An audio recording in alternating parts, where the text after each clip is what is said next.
ጦርነቱ ከኛ በስተጀርባ ከመጋረጃ በስተጀርባ የኢትዮጵያኖች ጦርነት ነው። ኢትዮጵያ የምትወጋው ኢትዮጵያ ዛሬ ላይ ያለችበት ጦርነት የኢትዮጵያውያን ብቻ ሳይሆን የአፍሪካውያን ጦርነት ነው። ለምን በሉ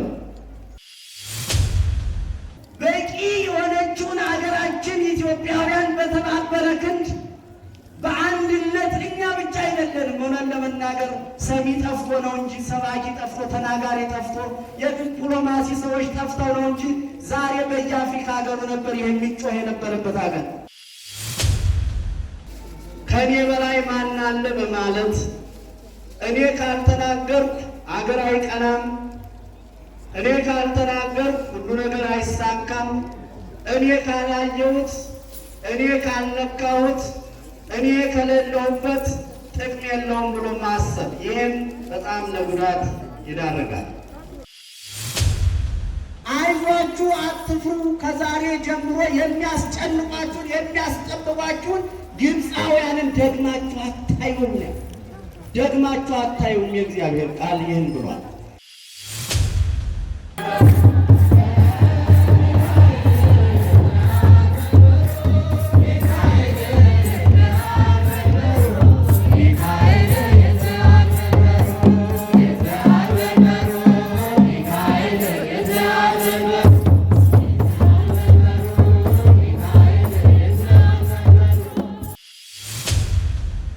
ባርነት በጣም ክፉ ነው።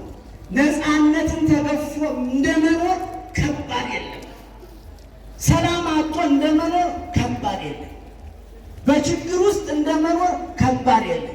እናቶቻችን አባቶቻችን የሚበሉት አጥተው ሰላም አጥተው ልጆቻቸው እየሞቱ እንደማየት ከባድ የለም። የሚበላ ሲጠፋ፣ አገር በበሽታ ሲመታ ወይም ደግሞ በአንድ ሀገር ላይ ጦርነት ሲሆን ይህ ሲሆን ሰውን ለስደት ይዳርጋል። ስደት ደግሞ በሌላ መንገድ ባርነት ማለት ነው። ችግር እየፈጠርን ችግሩን ባለመቋቋምና እኛው ራሳችን ስምምነት አሳጥቶን ነው እንጂ አገራችን እኮ ለሌሎች መጠጊያ የምትሆን ሀገር እንጂ እኛ የምንሰደድባት ሀገር እኮ አለ። ኢትዮጵያውያን ተሰደው በሌላ ሀገር የሚንገላቱባት አገር አልነበረችም። እውነት ለመናገር ከሆነ በተለይ የተወደዳችሁ ክርስቲያኖች ንቁ ኦርቶዶክስ ተዋሕዶ የጸሎትና የንስሐ መርከብ በዚህ ሰዓት በየትኛውም ዓለም ሆናችሁ ለመልአኩ ለቅዱስ ሚካኤል ለሕንፃ እድሳት የሚሆን እጃችሁን እንድትዘረጉ መንፈሳዊ በዓሉን በማስተላለፍ ላይ ይገኛል። በተለይ ወንድማችን የኔ ብዙ ክርስቲያኖች እንዲማሩ ብዙ የፈረሱ አብያተ ክርስቲያናት እንዲሰሩ በጀርመን ሀገር ሆኖ አሁን እግዚአብሔር ወዶና ፈቅዶ በተለይ በዚህ ቦታ ነው የሚገኘው። ሌላ ፕሮግራም ነበረው የመልአኩ ቅዱስ ሚካኤል እድሳት የሚጀመርማ ከሆነ እኔም እንድባረክ በያለሁበት ቦታ ሙኜ እንዳስተባብር ብሎ አጋጣሚ በኢትዮጵያ ለስራ በመጣበት ሰዓት ከሌሎቹ ቅድሚያ ሰጥቶ ከእኛ ጋር እያስተላለፈ ይገኛል። በእግዚአብሔር ስም እንድታመሰግኑልን እናሳስባለን።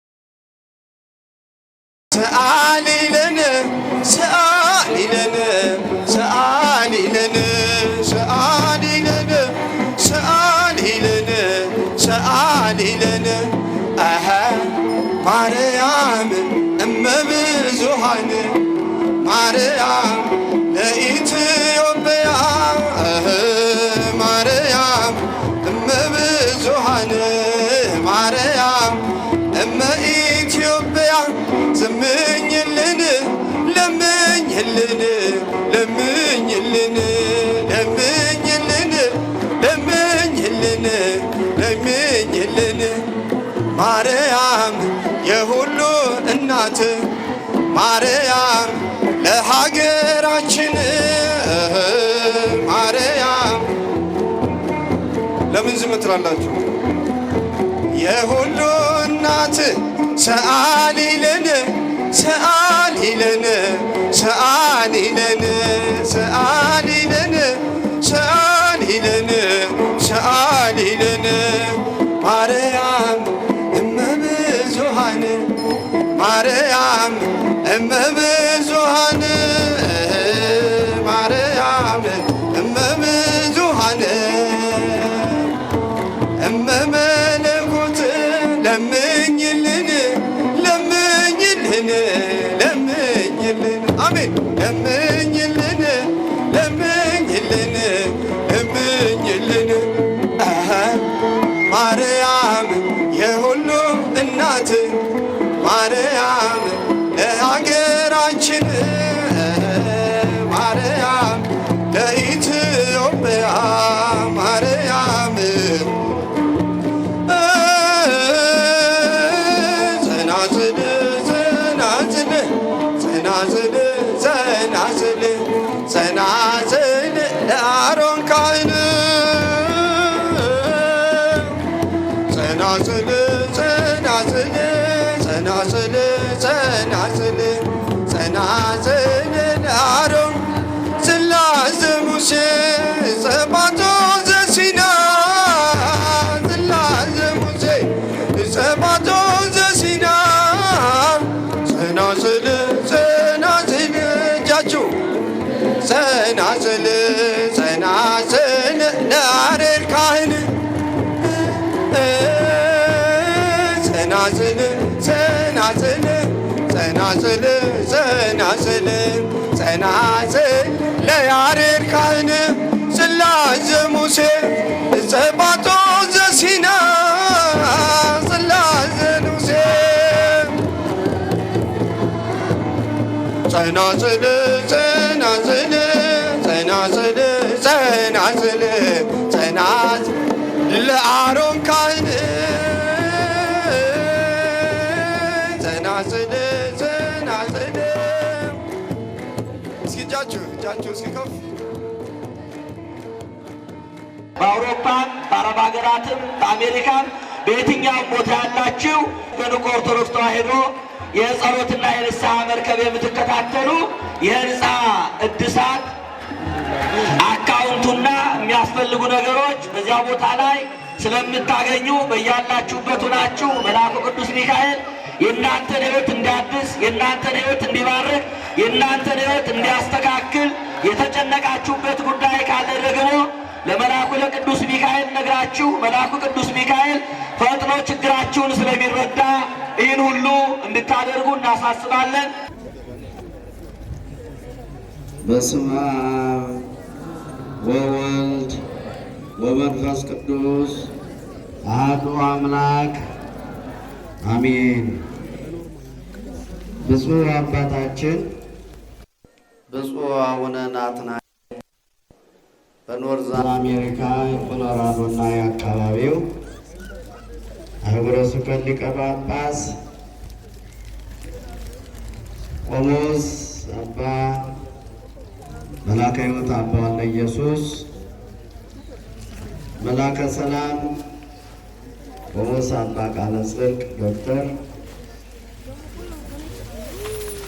ሊቃውንተ ቤተ ክርስቲያን የአዲስ አበባ ሀገረ ስብከት የልዩ ልዩ የሥራ ዘርፍ ኃላፊዎች እንዲሁም የጠቅላይ ቤተ ክህነት የልዩ ልዩ የሥራ ዘርፍ ኃላፊዎች፣ የአድባራትና የገዳማት አስተዳዳሪዎች፣ ሊቃውንተ ቤተ ክርስቲያን፣ የተከበራችሁ ከሩቅም ከቅርብም የመጣችሁና በዚህ የተገኛችሁ ወገኖቻችን የእግዚአብሔር ልጆች በእግዚአብሔር ስም እንደምን ዋላችሁ? እግዚአብሔር አምላክ የጠበቀን እስከዚህ ሰዓት ላደረሰን አምላክ ክብርና ምስጋና ለእርሱ ይሁን። ጤናችሁን አድሎ በሰላም ጠብቆ ለዛሬው ዕለት ለዓመታዊው ለቅዱስ ሚካኤል በዓል ሁላችሁንም እንኳን በሰላምና በጤና አደረሳችሁ አደረሰን። ዛሬ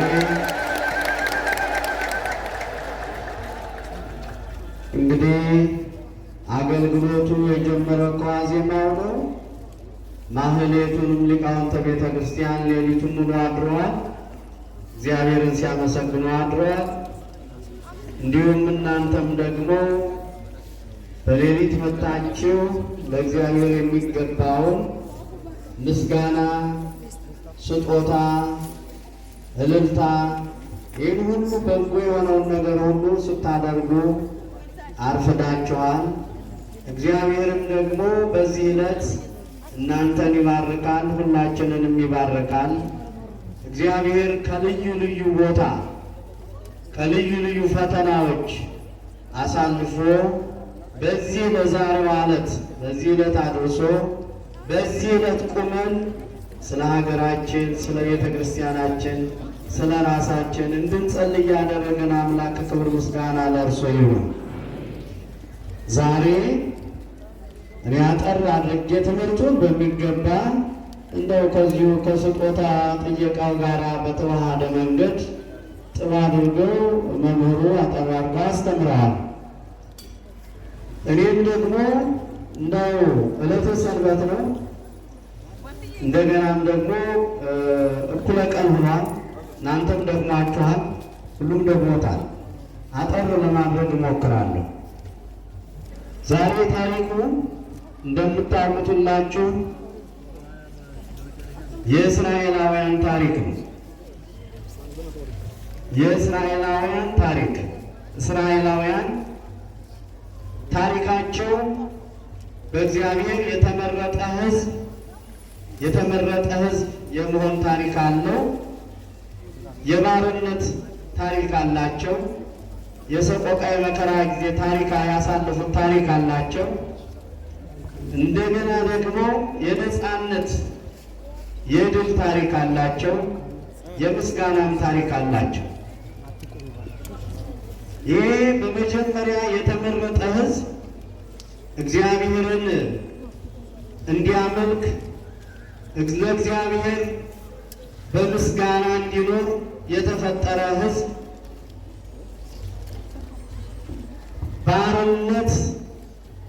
በባርነት እንዲኖሩ የሆኑበት ጊዜ ነበረ።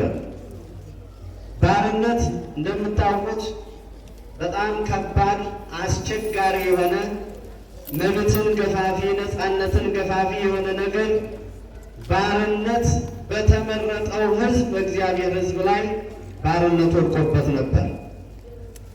ይህ ባርነት የመጣባቸው በሁለት መንገድ አንደኛው በጥቅም በራሳቸው ፍላጎት ራሳቸውን ለጥቅም በማዘጋጀት ራሳቸውን በዓለማዊ ነገር በማስያዝ ያን ማለት ምን ማለት ነው? የያዕቆብ ልጆች በቅናት ወንድማቸውን አሳልፈው በመሸጥ ባለመከባበር በጥቅም የመጣ ባርነት ነው። ጥቅም ወይም የራስ ፍላጎት እንዴት በጣም ከባድ መሰላችሁ! የራስን ፍላጎት መግታት ካልተቻለ ማንነትን ማወቅ ካልተቻለ ራስን እግዚአብሔር ጋር ማዛመድ ካልተቻለ በጾም በጸሎት ራስን ወደ እግዚአብሔር ማስጠጋት ካልተቻለ ከጥቅመኝነት ሰውን ከመጉዳት ሰውን አሳልፎ ከመስጠት ማምለጥ አይቻልም። የተመረጡት ሕዝቦች ይህንን ነበር ያደረጉት። በዚህ ምክንያት እነሆ ለስደት ተዳርገዋል። አንደኛው ይሄ ነው። በጥቅም ምክንያት ወንድማቸውን አሳልፈው በመሸጥ የመጣ ባርነት።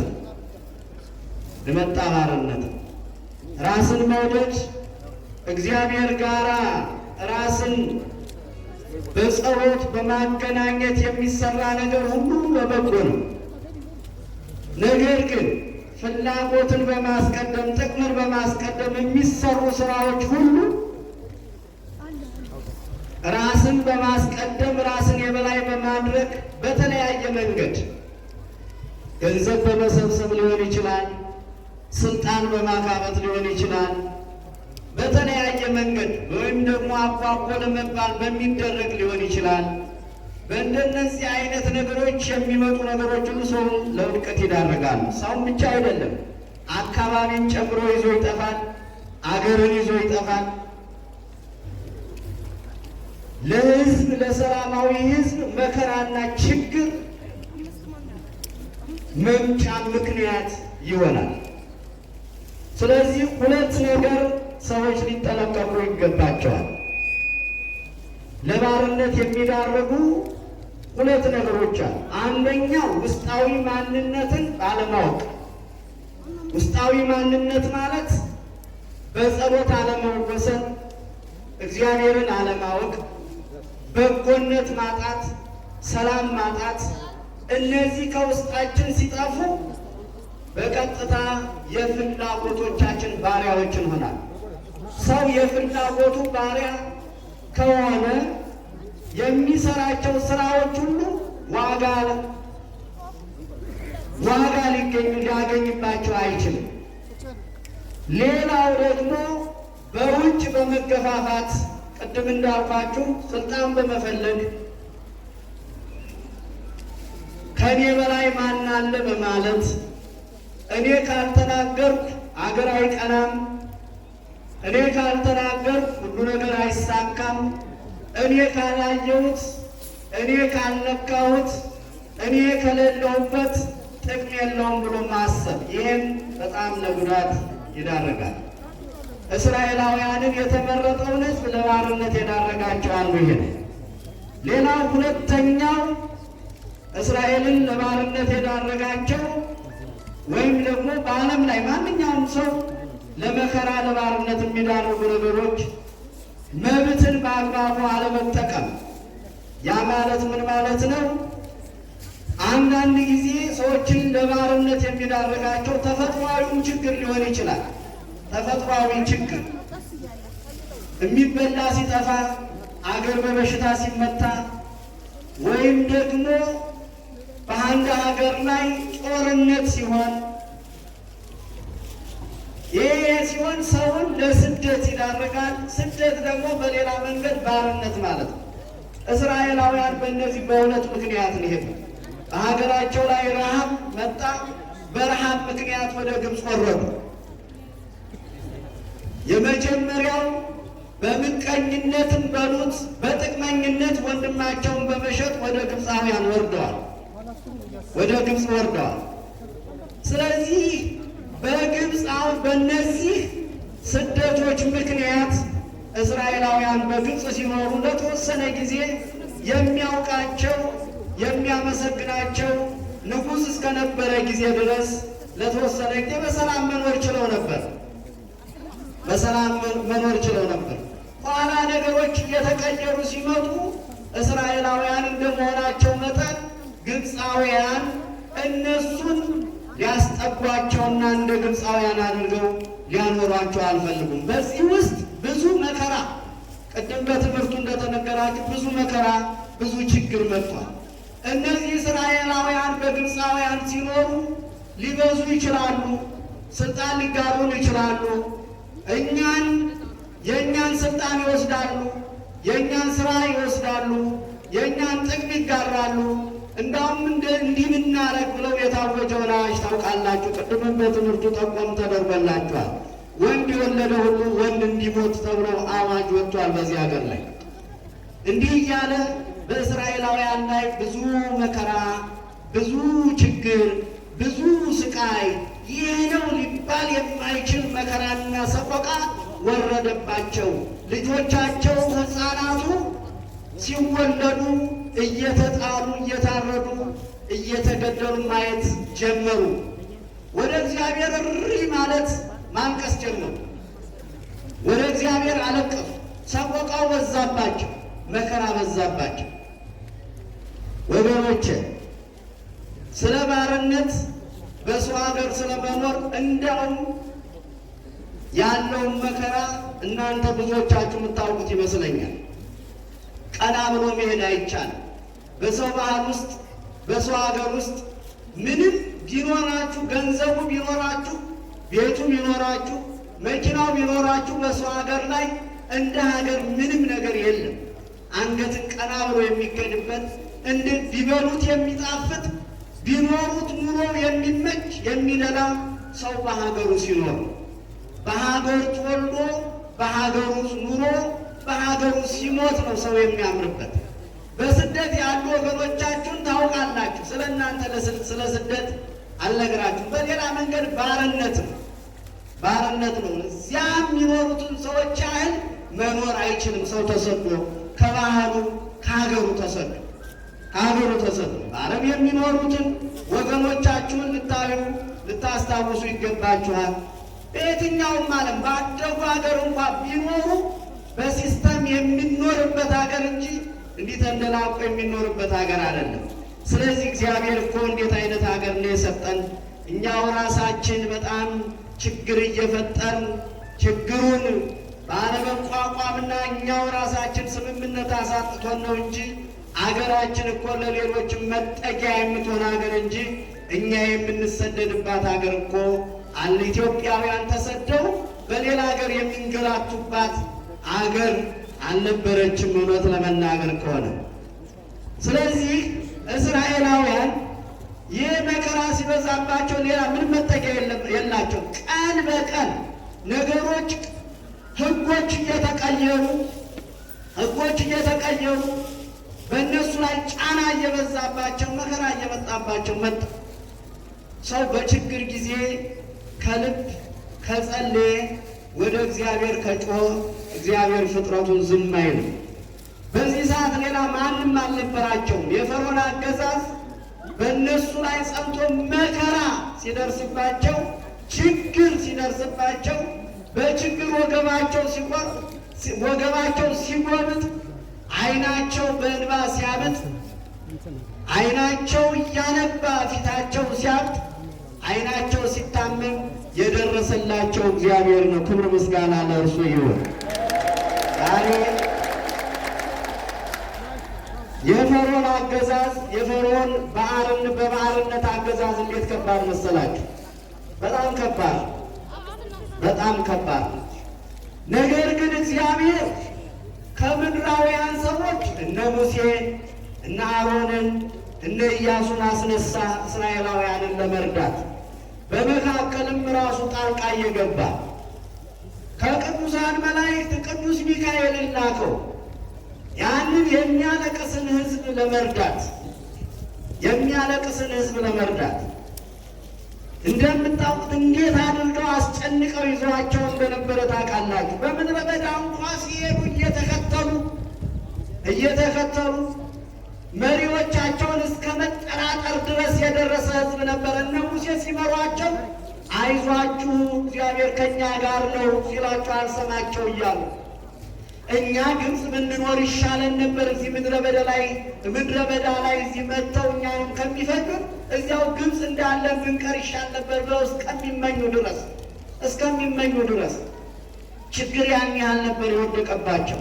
ነገር ግን እግዚአብሔር አይዟችሁ፣ ቅድም እንደተባለው አይዟችሁ፣ ልክ ሂደው በመከራ ውስጥ በጭንቀት ውስጥ እያለቀሱ ሂደው ባሕረ ኤርትራ ላይ ሲደርሱ መሄጃ ሲያጡ በፊታቸው ባህር፣ ከኋላቸው ፈርዖን ከነሰራዊቱ እየመጣ ከኋላችን ፈርዖን መጥቷል ሊፈጀን ነው፣ በፊታችን ያለ ባህር ነው፣ የት ልንደርስ ነው ብሎ ሰው ሲጨነቁ ሲጠበቡ ሲያለቅሱ በዚያን ሰዓት የደረሰላቸው እግዚአብሔር ነው የደረሰላቸው። ዛሬ ወገኖቼ ልክ የእኛ ታሪክ የእስራኤላውያንም ታሪክ ይመስለኛል። አንዳንዴ ለእናንተም እንደዚህ እንደምታስቡ ተስፋ አደርጋለሁ። የእስራኤላውያን ታሪክ ይመስላል ዛሬ ያለንበት ጊዜ።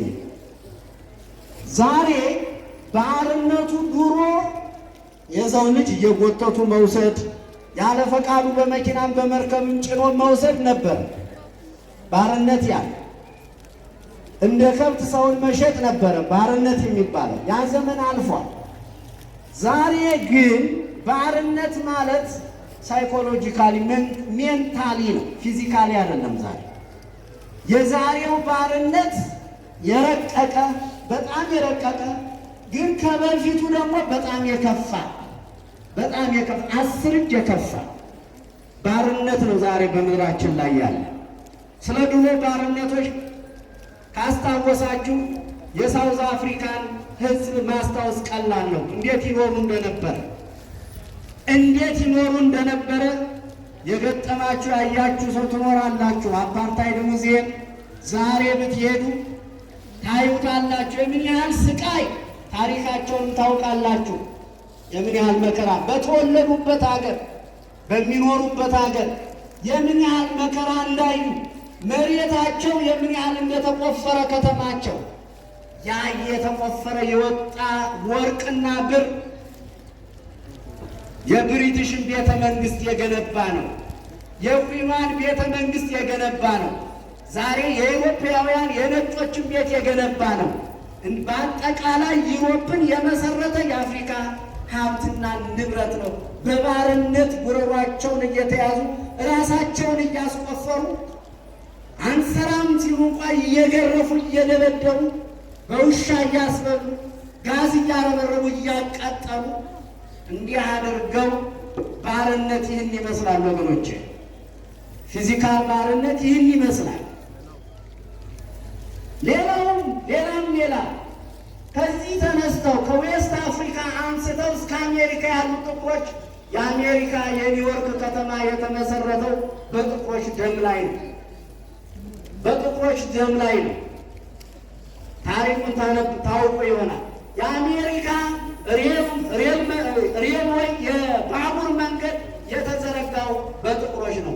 ታላላቅ ከተሞች የተመሰረቱ በጥቁሮች ነው። አንሰራም ሲሉ መግደል ምንም ማለት አይደለም። ጥቁሮችን ታውቃላችሁ፣ ታሪኩን ታውቃላችሁ። ባርነት ያ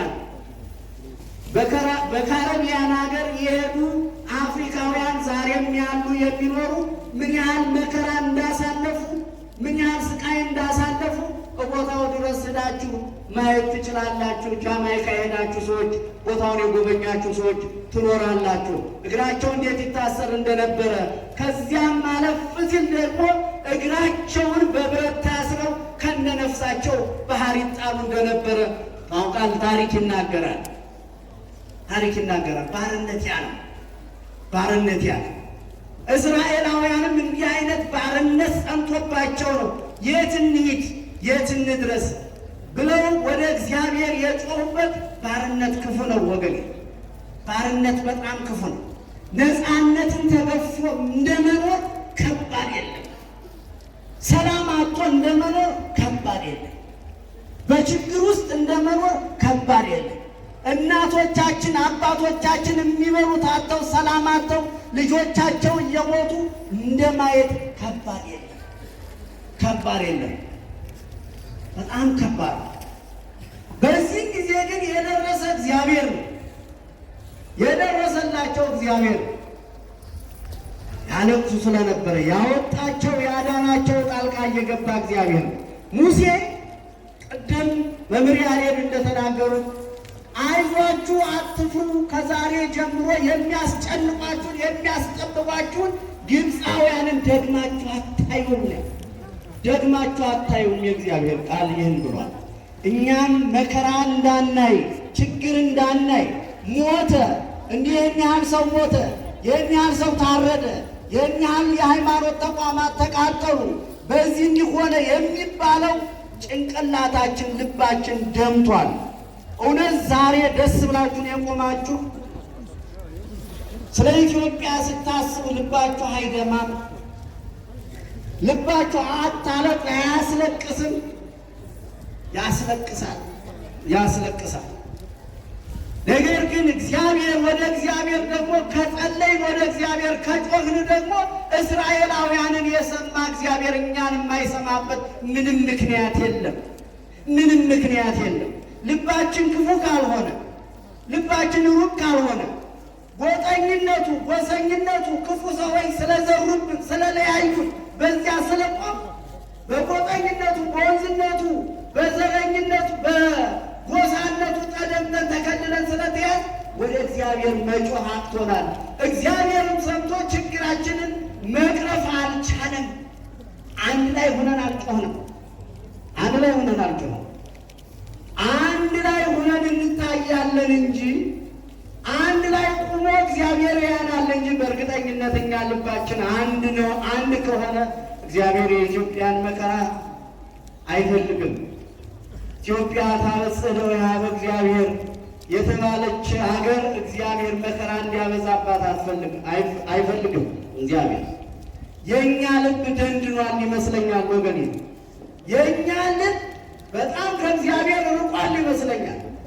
አንዱ አንዱ ሲሰድበው፣ አንዱ አንዱ ሲያጓርደው፣ አንዱ አንዱ ሲከሰው፣ አንዱ አንዱ ሲያወነጅለው፣ አንዱ አንዱ ይህንን ነው ጆሮአችን የሚሰማ። መጽሔቶቻችን፣ ዩቱበሮቻችን፣ ፌስቡኮቹ ምንድነው ቱተሩ ይህ ሁሉ የሚያሳየን ጥላቻን ነው የሚግጡን፣ ጥላቻን ነው የሚያስነብቡን፣ መለያየትን ነው የሚሰብኩልን። ታዲያ በዚህ መካከል እንዴት ሆኖ እግዚአብሔር ይሰማናል? እንዴት ሆኖ ይሰማናል? አንድ ነገር ልንገራችሁ። ቅድም ጠቆም ስላደረኩት ዛሬ ፊዚካል ወይም ደግሞ ፊዚካል የሆነ ባርነት የለም።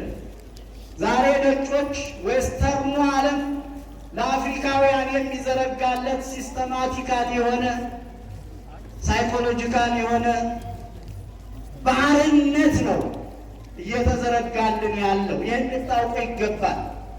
ወደድንም ጠላንም ቤተ ክርስቲያናችን ልናስቀጥል፣ ሃይማኖታችን ልናስቀጥል፣ እኛም በሰላም ለመኖር ለልጆቻችን ሀገር ለማስረከብ ቤተ ክርስቲያናችን ሃይማኖታችንን ለትውልድ ለማስረከብ ይሄ ነገር ሊገባን ይገባል። ይሄ ነገር ሊገባን ይገባል።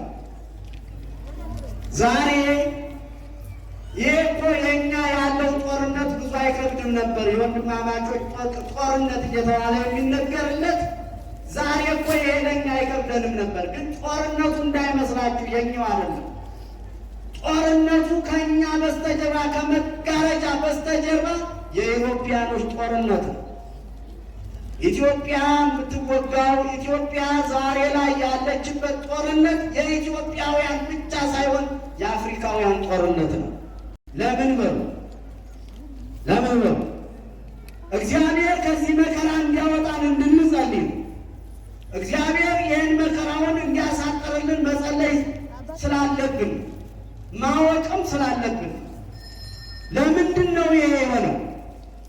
ለምንድን ነው ኢትዮጵያ ዛሬ ላይ በብዙ መንገድ ማደግን የማይፈልጉ ሀገሮች አሉ። የኢትዮጵያ ሕዝብ በዚህ ዘመን ላይ እግዚአብሔር የዘረጋለት በረከት፣ እግዚአብሔር የዘረጋለት ከመከራ ከችግር ከድህነት ከእውቀት ድህነት ከቁሳቁስ ድህነት ነፃ የምትወጣበት ዘመን ቢኖር ደግሞ ይሄ ዘመን ራሷን ከቻለች፣ በኢኮኖሚ ራሷን ከቻለች፣ ግድቧን ከጨረሰች 270 ኪሎ ሜትር የሚያህል ሐይቅ ኢትዮጵያ ካላት፣ በዚያ ልክ ለአፍሪካ የምታካፍለው መብራት ማመንጨት ከቻለች፣ 200 ያን ያህል ሐይቅ ካለን እህል አይቸግረን፣ ፍሩት አይቸግረን፣ አሳ አይቸግረን፣ መዝናኛ አይቸግረን፣ ሁሉ ነገር አይቸግረን። ኢትዮጵያ ነፃ ወጣች ማለት ነው። ኢትዮጵያ ነፃ ወጣች። በአንድም በሌላ ቤተ ክርስቲያናችን ነፃ ወጣች ማለት ነው። ይሄ ሲፈጸም ይህ እንዳይሆን ግን ኢግል የሆኑ የንስር ዓይን ያላቸው ዩሮፓውያኖች ይህን አይፈልጉም። ሁልጊዜ አፍሪካ ያደጉት ሀገሮች ሪሶርስ ሆኖ እንዲኖር እንጂ ራሱን ነፃ አውጥቶ በሀብት በልጽጎ እንዲኖር አይፈለግም። ምክንያቱም ለነሱ የህልውና ጉዳይ ነው። ሁሉን ነገር የሚያገኙት ከአፍሪካ ነው። እኛን እያባሉ፣ እኛን እያፋጁ የሚወስዱት ማንኛውንም ነገር የሚያገኙት ከዚህ ሀገር ከአፍሪካ ጋር። ግን ወገኖች እኛ ዛሬ በአንድም በሌላ በባርነት ውስጥ እንዳለን፣ በባርነት ጉዞ ባርነት እንዳሉ ልታውቁት ይገባል ኢትዮጵያውያኖች። ይህንን ለመዋጋት ደግሞ አንድ ላይ ሆኖ ማልቀስ ነው። እስራኤላውያን ነፃ ያወጡበት ይሄ ነው። ቤተ ክርስቲያናችን ነፃ የምትወጣበት በዚህ ነው። ሕዝባችን ነፃ የሚወጣበት ይሄ ነው። ከድህነት እንዲወጣ ያስፈልጋል። ስለዚህ ወገኖቼ ዛሬ እኛና እናንተ ሕፃናት በችግር ኢትዮጵያ በጣም ረሃብ አለ። ታውቁታላችሁ፣ ረሃብ አለ። ረሃቡ እንዴት እንደመጣ ታውቁ። ረሃብ ካለ ስደት አለ። ስደት ካለ በአንድም በሌላ ባርነት አለ። በሰው ሀገር እየኖር መብታችን ተነፍቆ የምንኖር ሰዎች ነን። ስለዚህ ሀገራችን በቂ ነው። በቂ የሆነችውን ሀገራችን ኢትዮጵያውያን በተባበረ ክንድ በአንድነት እኛ ብቻ አይደለንም። ሆነን ለመናገር ሰሚ ጠፍቶ ነው እንጂ ሰባኪ ጠፍቶ ተናጋሪ ጠፍቶ የዲፕሎማሲ ሰዎች ጠፍተው ነው እንጂ ዛሬ በየአፍሪካ ሀገሩ ነበር የሚጮህ የነበረበት ሀገር በጣም የሚጮህበት ጊዜ ነበር። አፍሪካውያን አንድ የሚሆኑበት ጊዜ። ከኛ ይልቅ በውጭ ሀገር ያሉ ጥቁሮች ገብቷቸው ሲጮሁ ስሰማ ደስ ይለኛል፣ በጣም ደስ ይለኛል። የኢትዮጵያ ጦርነት ኮሎናላይዝ ፓወር ነው እንጂ የሲቪል ወር አይደለም እያሉ የሚናገሩ ወጣቶችን እሰማለሁ። እውነት ነው። የአፍሪካውያን ጦርነት ነው የጦርነት ይሄ ከቆም። ምክንያቱም ኢትዮጵያ ነፃ ሀገር ትሆናል፣ በኢኮኖሚ ያደገች ሀገር ትሆናለች። ባርነት ስለማታውቅ ይህን ሲስተም ተቀብሎ መኖር ደግሞ ለእኛ ለኢትዮጵያውያን ከባድ ይከብደናል። እንደ ሃይማኖት ማደግ አንችል፣ እንደ ሀገር መማር ማደግ አንችል፣ እንደ አዋቂ መሆን መማር አንችል። ሀብታችን ንብረታችንን ከዚህ በፊት እንደሚደረገው መሆን የለበትም። የእኛውን ሪሶርስ መጠቀም ያለብን እኛው ኢትዮጵያውያን ነን ወገኖቻችን። ሌላ እየመጣ አይናችን እያየ ለዚያ እየሰራን ምርታችን እየተወሰደ ጥቅማችን እየተወሰደ መብራታችን በሌላው ተይዞ እየተወሰደ ማየት አንፈልግም። ስለዚህ ዛሬ እግዚአብሔር ስለ እናንተ ይዋጋል ያላቸው እስራኤላውያንን ኢያሱ እግዚአብሔር ይህንን ነገር ሊያደርግ ይህንን ነገር አሳልፎ ላይሰጠን እግዚአብሔር ስለኛ ይዋጋል። እግዚአብሔር የተመሰገነ ይሁን። ያስተማረን የመከረን አምላክ ክብር ምስጋና ለእርሱ ይሁን። እግዚአብሔር ጠብቆ የዛሬ ዓመት በሰላም ያደርሳችሁ። ዛሬ ገንዘባችሁን ሰጥታችኋል፣ እልል ብላችኋል። እግዚአብሔር ደግሞ እናንተ ገንዘብ ነው የምትሰጡ፣ እግዚአብሔር ደግሞ የእናንተን ሕይወት ነው የሚያስተካክል። እናንተ ቁሳቁስ ነው የምትሰጡት፣ እግዚአብሔር ልጆቻችሁን በጸጋ በሞገስ ነው የሚያሳድግ። እናንተ ቁሳቁስ ነው የምትሰጡ፣ ቤታችሁን እግዚአብሔር ሰላም ነው የሚሰጣችሁ፣ አንድነት ነው የሚሰጣችሁ፣ በረከት ነው የሚሰጣችሁ፣ መተሳሰብ ነው የሚሰጣችሁ፣ መቸቻልን ነው የሚሰጣችሁ፣ ጤናችሁን እግዚአብሔር ለእናንተ ደግሞ ይህን ያደርጋል። የሰጣችሁትን ስጦታ እግዚአብሔር በብሩህ ገጽ ይቀበልላችሁ። እግዚአብሔር ከእናንተ ጋር ይሁን። የመጨረሻ መልእክቴ ወገኖቼ ሸገር ብለን ይህን ወቅት እንድናልፈው ግራና ቀኙን ማየት መቻል። በሆነ ነገር አትታጠሩ፣ በሆነ ነገር አትያዙ፣ በሆነ ነገር ላይ ብቻ ተኩራችሁ አትያዙ። ዋናው ትልቁ ነገር እኛን በባርነት ሊያስቀምጠን ለዘላለም ያለንን የምንሄድበትን ጉዞ ሁሉ ሊያፈራርሱ የሚችሉት ሰዎችን መንገዳቸውን ማወቅ መቻል አለብን። ይሄ ነው መልእክቴ። እግዚአብሔር ከእናንተ ጋር ይሁን። ወጣቶች ተግታችሁ ስሩ፣ አትጣሉ፣ አትለያዩ፣ አትሰዳደቡ። ኦሮሞ ወንድምህ ነው፣ ትግሬው ወንድምህ ነው፣ አማራው ወንድምህ ነው፣ ጉራጌው ወንድምህ ነው። አገርህ ኢትዮጵያ ናት። ሃይማኖቱ የኢትዮጵያ ኦርቶዶክስ ናት። እግዚአብሔር ከእናንተ ጋር ይሁን።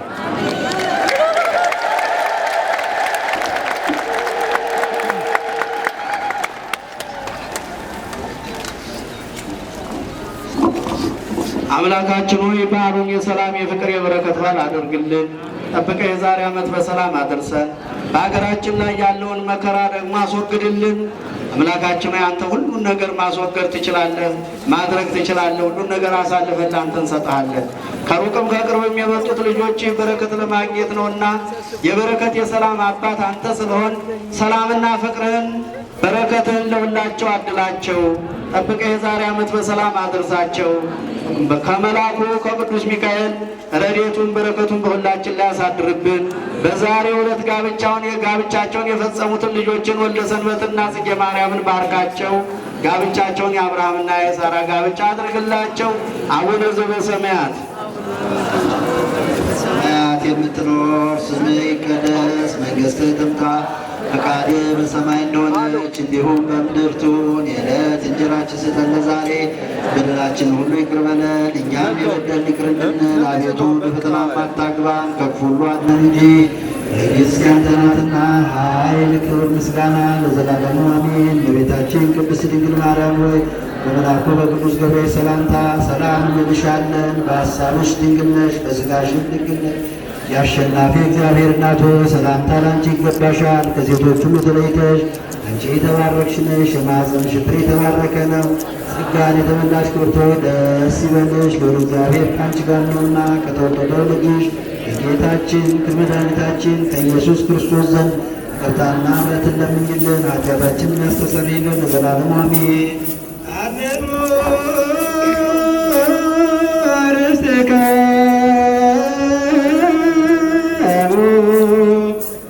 ቅድመ እግዚአብሔር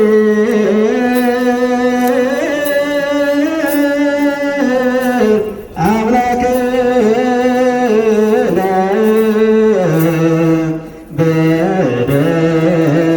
በብፁዕ ሊቀ ጳጳስ ከመ ይባርክ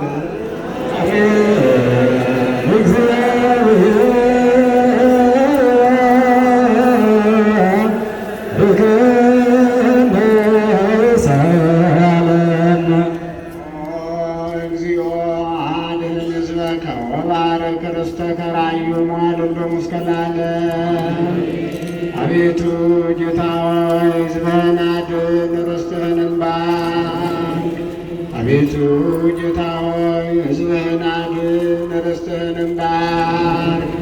ጠብቃቸው፣ እስከ ዘላለሙም ድረስ ከፍ ከፍ አድርጋቸው።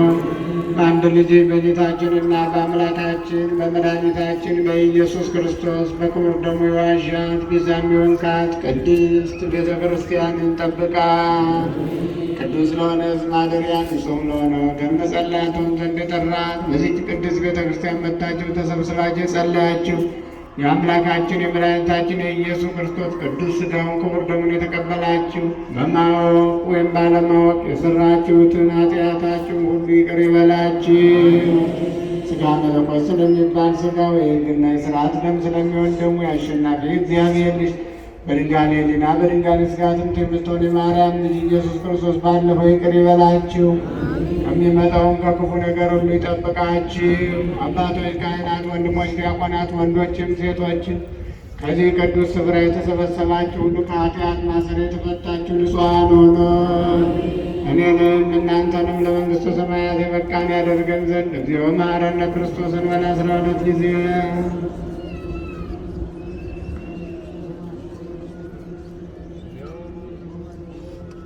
በእንተ እግዝእትነ ማርያም መሐረነ ክርስቶስ።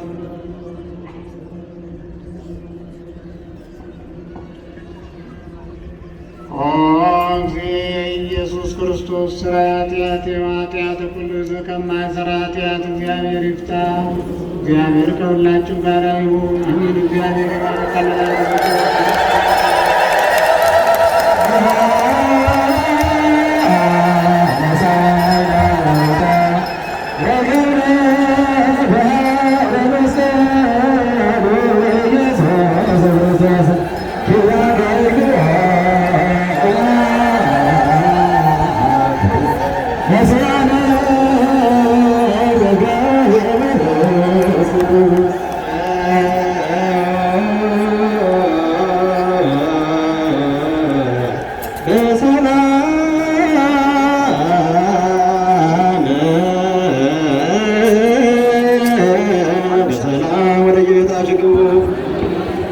በተለይ በንቁ ኦርቶዶክስ ተዋሕዶ የጸሎትና የንስሐ መርከብም እንዲሁ የተለቀቀ ይህ ሁሉ የደረሰው በአጭር ጊዜ ውስጥ ሕንፃ አሰሪ ኮሚቴው ቶሎ ጨርሶ አሁን መልአኩ ቅዱስ ሚካኤል ወደ መቃኘው ነው የገባው። በቶሎ እንዲመለስ ሁላችሁም ትብብር እንድታደርጉ እናሳስባለን።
ይህ ንቁ የጸሎትና የንስሐ መርከብ ነው።